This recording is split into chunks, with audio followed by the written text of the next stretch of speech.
Mau ama mangkhre nupi leraba nupana atopa nupi pusilakle nupi ama rape toromle haibagi pau aikhoina tattana tari khangdaba amabu khangningba amukta tawdriba test amabu towningba haibasi mioibagi hauna sane inkhalakliba pakhang leisa singna yumbal marigi matangda khangningba khoirangba amadi apamba toina phawhalle apamba asina thumatuna ngaihaki apamba du phangnaba phatta loksing sizinarake masina crime oiraktuna samasta saitheng ama pirake inkhalakliba naha kaya apam nungsida thumatkiduna pothapam khangdana khangbasu yaudaba natte masibu matau karamna phathagani haibagi education di kanana aikhoida pibiri aikhoi miyoibagi indrisi masa mathanta laksinduna kayam kuina thamba ngamgani ngasigi Saturday night Angakpa series ta taminarsi yumbal mari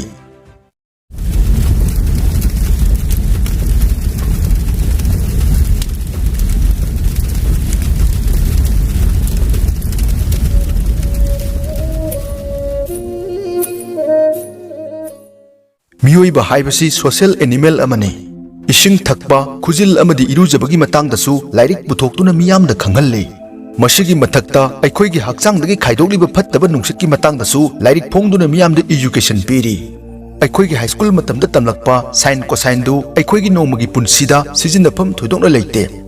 adubu aikhoigi punsida miyoi ayambana sungsoi soidana sizinnagadoriba yumbal marigi mahai haibadi sex education gi hiramdadi kanamtana tambibagi phibam leite school da oigera college da oigera yumdo oigera masa masana masagi oja oirakpa ngaktani adudi hiramsida aikhoina tawriba thabaktu lalibara chumlibara haibadu karamna khangadoribano miyoi amaga sex hormone gi level manade ngasi sanariba lamdamsigi khunailon asina hangoiba amadi ikaiba leibana yumbal marida asoiba yoramlaba amadi laina selamlabasu lochinai haidoknade yumban minagadoriba nupa amadi nupi ani gi marakta financial status mental status physical status amadi sexual status loina haidoknagadabani adubu hairiba singasigi manungda yauriba sexual status asidi chumna yengba natraga loina tinabadasu khangba ngamde support tawbudi natte adubu masi nakal animakta sengna haidoknaduna transparency leifam thoi amadi partner amana amagi maramda khangbagi right chu lei luhonglaba matung nupa nupi ani gi sexual status khenaraktuna yum kaiba yauraki royal oiraktaduna society asida ikai phurup khumba masidagi hendoktuna imung manung phawba ikai phurup khumlakpa amadi divorce phawba torokpa yaudaba natte masidagi hendoktuna misi mina amadi mihat mipunsu yaroklibani hiramsida masak thokna nainaba yaba wafamsu khunaisina ohende yumbal mahigi lairik amadi atopa loksing pambaisu aikhoina ngasi hangoina unari masiga mari lenana punsi mangba yaba amadi sada nauda phawbada sandokpa yaba tamthiraba laina kya phawba phongna tanafam leite hiram asina imung kya amadi punsi kya sagatpa ngamli thugaibasu ngamli punsi leikha taba natraga pikham nanbasu yawkhre haibadi haidoknade khangbadi loina khangnai hiram asigi matangda sizinariba thawong kayana miyoibagi mental stress konbagi pambai amasu oidaba natte masida nupa nupi haiba leite ngasi yumthong khuding da khilliba tv amadi miyoi khuding makna pairiba smartphone gisu achouba role yauri haiba yai aikhoina kari chari uri amadi tari haibasina miyoi ba aikhoigi indri lepe masida khanthaba ngamba ngamdaba haibasina miyoi adugi makha poli aina social media da karem naruba nupa natraga nupi dugi lichattu aigi kairoi lekai amadi imung manungda thorakloi hainingai leite matangsida human psychology nainaruba anamba matamda phibam amada atopa miyoiduna lana laure hairiba thabaktu aina magi mafamda leiramladi madudagi hena lana tawkhibasu yai samna hairabada miyoiba ikhoisi isa isagi asoiba uwa watkalle masigi khudam haibu nga phariba miyoidagi palida famliduna uba hele Ronaldo amadi Messi gi asoibasu yengliba ikhoina takpa ngamme nakal amadana laining kharada nupi gi hakchangi phinung machet kaktuna makhoigi indri phathanaba chanabi phawba leiri adubu masisu United Nations Human Rights Violation haina lokthokpa leikhre malem sida leiriba miyoi khudingmakta yumbal mari haibasi masa masagi jinsingdagi phawrakpa inot amana hawhalake nupa amasung nupi ani gi marakta leinariba singsinnaba amadi naksinabagi mari asina haktinnaningbagi machak oiri tasengna khantarubada haktinnaba haibasi masa masu haibadi tungi charon suron puthoknaba khakki natte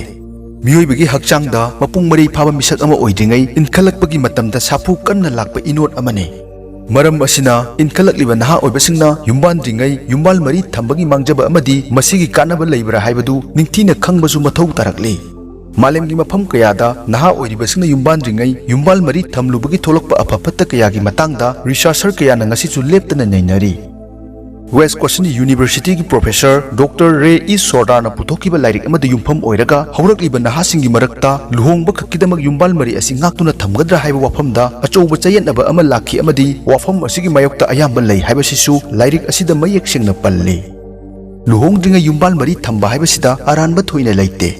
ꯑꯗꯨꯕꯨ ꯑꯔꯥꯟꯕ ꯋꯥꯈꯜꯂꯣꯟꯗ ꯌꯨꯝꯕꯥꯜ ꯃꯔꯤ ꯊꯝꯂꯨꯔꯕ ꯃꯤꯑꯣꯏꯁꯤꯡꯅ ꯍꯛꯇꯤꯟꯅꯕ ꯍꯥꯏꯕꯁꯤ ꯆꯨꯝꯅ ꯈꯛꯀꯤ ꯅꯨꯡꯉꯥꯏꯅꯕꯅꯤ ꯍꯥꯏꯕꯒꯤ ꯋꯥꯈꯜ ꯐꯥꯎꯍꯜꯂꯛꯏ꯫ ꯍꯦꯛ ꯈꯪꯅꯕꯒ ꯉꯥꯏꯍꯥꯛꯀꯤ ꯑꯄꯥꯝꯕꯗ ꯊꯨꯃꯠꯈꯤꯗꯨꯅ ꯌꯨꯝꯕꯥꯜ ꯃꯔꯤ ꯊꯝꯂꯨꯕꯗ ꯗꯤꯄ꯭ꯔꯦꯁꯟ ꯊꯣꯛꯍꯜꯂꯛꯄ ꯌꯥꯕꯒꯤ ꯆꯥꯡꯁꯨ ꯋꯥꯡꯂꯛꯏ꯫ ꯃꯁꯤꯒꯤ ꯃꯊꯛꯇ ꯍꯛꯇꯤꯟꯅꯕꯅ ꯇꯣꯉꯥꯟ ꯇꯣꯉꯥꯟꯕ ꯁꯥꯊꯤꯔꯕ ꯂꯩꯅꯥ ꯀꯌꯥ ꯅꯨꯄꯥ ꯅꯠꯇ꯭ꯔꯒ ꯅꯨꯄꯤ ꯑꯅꯤꯃꯛꯇ ꯁꯟꯗꯣꯔꯛꯄ ꯌꯥꯕꯒꯤ ꯑꯣꯏꯊꯣꯛꯄꯁꯨ ꯂꯩ꯫ ꯌꯨꯝꯕꯥꯟꯗ꯭ꯔꯤꯉꯩ ꯌꯨꯝꯕꯥꯜ ꯃꯔꯤ ꯊꯝꯂꯨꯕꯅ ꯑꯣꯏꯔꯛꯄ ꯌꯥꯕ ꯐꯤꯚꯝ ꯑꯃꯒ ꯍꯥꯏꯔꯒꯗꯤ ꯅꯨꯄꯤꯗ ꯃꯤꯔꯣꯜꯂꯛꯄ ꯍꯥꯏꯕꯁꯤꯁꯨ ꯄꯟꯕ ꯌꯥꯏ꯫ ꯀꯔꯤꯒꯨꯝꯕꯗ ꯅꯨꯄꯥ ꯅꯠꯇ꯭ꯔꯒ ꯅꯨꯄꯤ ꯑꯅꯤꯒꯤ ꯃꯔꯛꯇ ꯌꯨꯝꯕꯥꯜ ꯃꯔꯤ ꯊꯝꯂꯨꯕꯅ ꯂꯨꯍꯣꯡꯂꯕ ꯃꯇꯨꯡ ꯄꯨꯛꯅꯤꯡ ꯋꯥꯈꯜ ꯁꯣꯟꯊꯔꯛꯄ ꯑꯃꯗꯤ ꯑꯔꯥꯟꯕ ꯂꯝꯕꯤꯗ ꯆꯠꯂꯨꯔꯦ ꯈꯜꯂꯛꯄꯗ ꯋꯥꯈꯜ ꯅꯨꯡꯉꯥꯏꯍꯟꯗꯕꯒꯤ ꯃꯆꯥꯛ ꯑꯃꯁꯨ ꯑꯣꯏꯍꯜꯂꯤ꯫ ꯃꯔꯝ ꯑꯁꯤꯅ ꯉꯁꯤꯒꯤ ꯃꯣꯗꯔꯟ ꯁꯣꯁꯥꯏꯇꯤ ꯑꯁꯤꯗ ꯌꯨꯝꯕꯥꯟꯗ꯭ꯔꯤꯉꯩ ꯌꯨꯝꯕꯥꯜ ꯃꯔꯤ ꯊꯝꯕ ꯍꯥꯏꯕꯁꯤꯗ ꯌꯥꯅꯤꯡꯗꯕꯒꯤ ꯇꯣꯉꯥꯟ ꯇꯣꯉꯥꯟꯕ ꯃꯔꯝꯁꯤꯡ ꯑꯣꯏꯔꯛꯏ꯫ ꯃꯄꯨꯡ ꯃꯔꯩ ꯐꯥꯔꯕ ꯃꯤꯑꯣꯏꯁꯤꯡꯅ ꯃꯈꯣꯏꯒꯤ ꯌꯨꯝꯕꯥꯜ ꯃꯔꯤ ꯑꯗꯨ ꯊꯤꯡꯕ ꯉꯝꯗꯅ ꯆꯦꯟꯊꯔꯛꯈꯤꯕꯅ ꯇꯨꯡꯗ ꯊꯣꯛꯂꯛꯀꯗꯕ ꯃꯈꯜ ꯀꯌꯥꯒꯤ ꯆꯩꯊꯦꯡꯁꯤꯡ ꯑꯗꯨ ꯈꯟꯊꯕ ꯇꯧꯔꯨꯗꯦ꯫ ꯃꯁꯤꯗꯒꯤ ꯍꯦꯟꯗꯣꯛꯇꯨꯅ ꯃꯈꯜ ꯀꯌꯥꯒꯤ ꯂꯥꯏꯑꯣꯡꯁꯤꯡ ꯍꯥꯏꯕꯗꯤ ꯋꯥꯈꯜ ꯁꯣꯟꯊꯕ, ꯊꯃꯣꯏꯒꯤ ꯑꯋꯥꯕ, ꯏꯀꯥꯏꯕ ꯑꯃꯗꯤ ꯑꯔꯥꯟꯕ ꯇꯧꯔꯨꯕꯒꯤ ꯅꯨꯡꯉꯥꯏꯇꯕ ꯀꯌꯥꯁꯨ ꯐꯥꯎꯍꯜꯂꯤ꯫